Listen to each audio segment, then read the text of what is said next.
Olá a todos, bem-vindos de volta à MA23 Geometria Analítica. Nesse último vídeo da unidade 8, a gente vai falar de formas quadráticas. Vamos lá? Bom, primeiro, o que é uma forma quadrática? Uma forma quadrática é simplesmente uma função de duas variáveis que é de segundo grau e homogênea, só tem os termos em x2, xy e y2. Aí você deve estar pensando, mas eu pensei que a gente ia trabalhar com uma função mais complicada, que tivesse termos em primeiro grau. Olha, eu não estou preocupado com esses termos de primeiro grau, porque eu sei me livrar deles completando quadrados, que nem a gente fez nas videoaulas passadas. Então por isso que eu estou me concentrando aqui na forma quadrática, porque o que a gente vai aprender agora é como se livrar do termo em xy fazendo uma rotação de eixos. Então vamos primeiro olhar só para esse pedaço. Isso aqui é uma forma quadrática. A matriz de uma forma quadrática é montada dessa forma. Você pega o coeficiente x2 e põe na entrada 1, 1. Você pega o coeficiente y2 e põe na entrada 2, 2. E você pega o coeficiente xy e estranhamente divide ele em dois pedaços iguais, pondo fora da diagonal principal. Essa é a definição, matriz de uma forma quadrática. Nota que essa matriz é simétrica, né? Ela é igual à própria transposta porque eu dividi o B em metade para cada lado da diagonal. Com essa definição, a gente tem um teorema aqui muito legal, que é o seguinte. Essa matriz, por ser simétrica, ela sempre tem um par de autovetores ortonormais relativos a autovalores reais lambda 1 e lambda 2. Tem um monte de coisa nesse teorema, tá? Primeiro, eu estou falando que se você for achar os autovalores dessa matriz, eles vão dar reais. Não tem como dar complexo. Você vai achar dois autovalores reais de qualquer jeito. Na pior hipótese, você vai achar um autovalor duplo.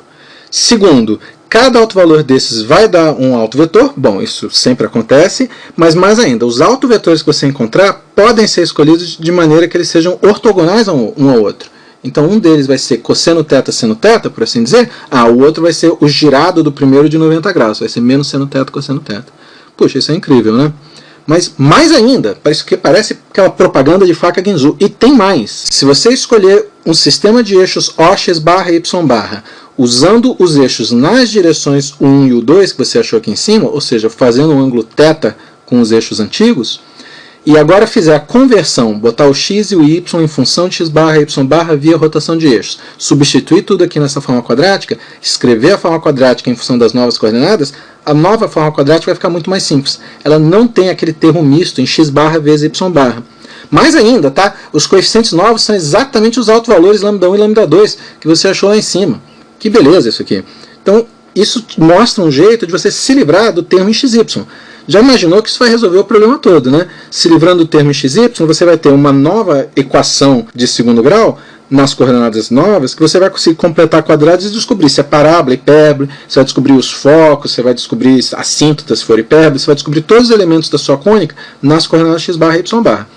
Depois você roda os eixos de volta para colocar de volta nos eixos x e y, se você precisar. Vamos fazer um exemplo? Olha, está aqui um exemplo bacana. Eu tenho uma curva aqui que é 3x2 menos 4xy igual a menos 1. Eu queria identificar essa curva. Não é óbvio o que ela é, porque tem esse termo xy. Eu tenho que me livrar dele.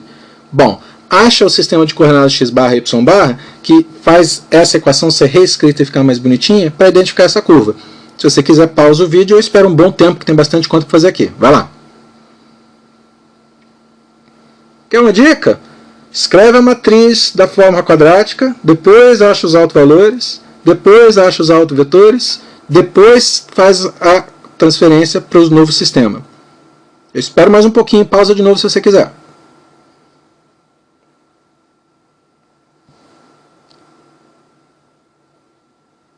Bom, vamos lá. Primeiro a matriz da forma simétrica, né? Você lembra? Pega o coeficiente de x2, põe na entrada aqui em cima à esquerda, o coeficiente de y2 que não tem é esse zero aqui, e o coeficiente do xy vai dividido em duas partes, menos 2 para cada lado. Então essa é a matriz da qual a gente tem que achar os autovalores e autovetores.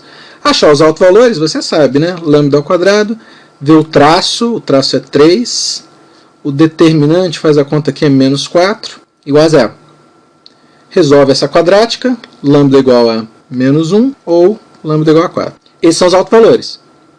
Uma coisa bacana daquele teoremão é que no momento que você acha os dois autovalores, você já tem uma ideia de como é que vai ser a sua curva, né? Porque aquele teoremão diz que nos eixos novos, o f de xy vira lambda 1 x barra ao quadrado mais lambda 2 y barra ao quadrado, com esse lambda 1 e esse lambda 2 aqui. Ou seja, a função f de xy é menos x barra ao quadrado mais 4y barra ao quadrado no novo sistema de eixos. F de xy igual a menos 1 passa a ser isso aqui igual a menos 1. Isso aqui a gente sabe que é uma hipérbole. Só achando os autovalores, você já sabe se é elipse, parábola ou hipérbole.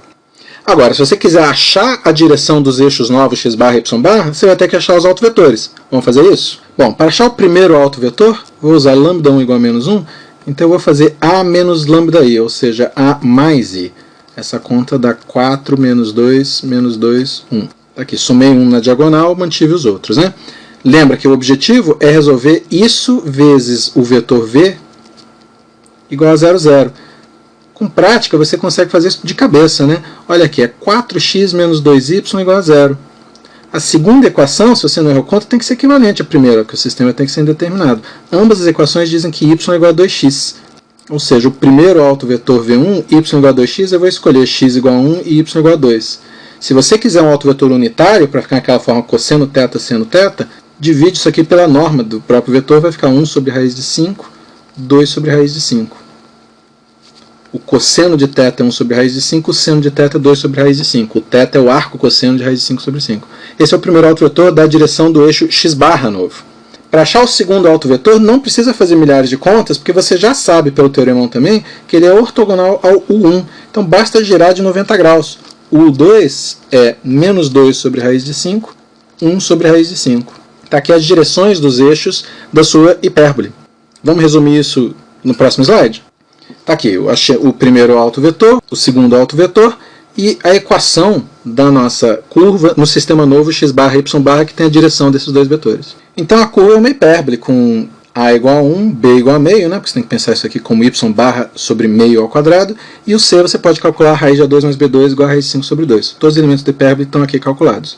Com esses elementos na mão, você tem foco, vértice, assíntota, tudo que você quiser da hipérbole você pode calcular. Então está aqui, o foco são mais ou menos raiz de 5 sobre 2, 0, e as assíntotas são y igual a mais ou menos meio x, e caramba, mas isso é no sistema x barra e y barra. Se você quiser achar esses elementos no sistema xy, você tem que pegar essas coordenadas x barra e y barra do foco e transformar de volta usando a rotação de eixos. Você sabe qual é o θ, porque aqui são o cosseno θ e o seno de θ. Então você usaria essas equações para transformar de volta o foco para as coordenadas originais e reescrever a equação dessa assíntota nas coordenadas originais. É só conta, eu não vou nem fazer, mas a ideia está aqui. Eu já identifiquei a curva, se você quiser saber onde estão os elementos da curva nas coordenadas originais, aí teria que fazer essa contalhada toda. Ok?